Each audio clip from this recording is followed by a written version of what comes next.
I was asked by a few people to comment on Pavel Durov arrest and on X being banned in Brazil. Let me first briefly comment on the Durov arrest. So, basic facts.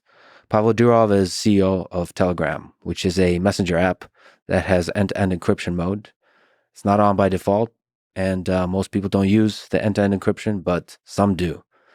Pavel was arrested in France on a long list of charges related to quote-unquote criminal activity carried out on the Telegram platform and for quote-unquote providing unlicensed cryptology services.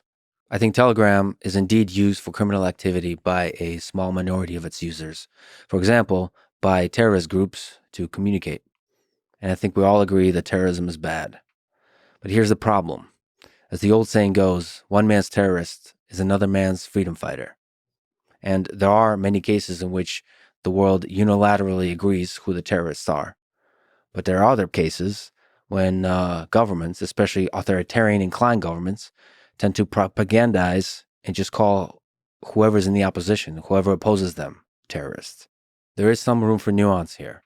But to me, at this time, it seems to obviously be a power grab by government wanting to have backdoor access into every platform so they can have censorship power against the opposition. I think generally government should stay out of censoring or even pressuring social media platforms. And I think arresting a CEO of a tech company for the things said on the platform he built is just nuts.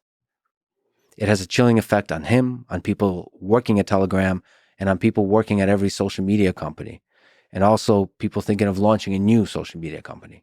Same is the case of X being banned in Brazil. It's, I think, a power grab by Alexandre de Moraes, a Supreme Court justice in Brazil. He ordered X to block certain accounts that are spreading quote-unquote misinformation. Elon and X denied the request. Then de Moraes threatened to arrest X representatives in Brazil, and in response to that, X pulled the representatives out of Brazil, obviously, to protect them.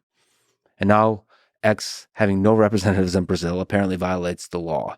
Based on this, de Moraes banned X in Brazil.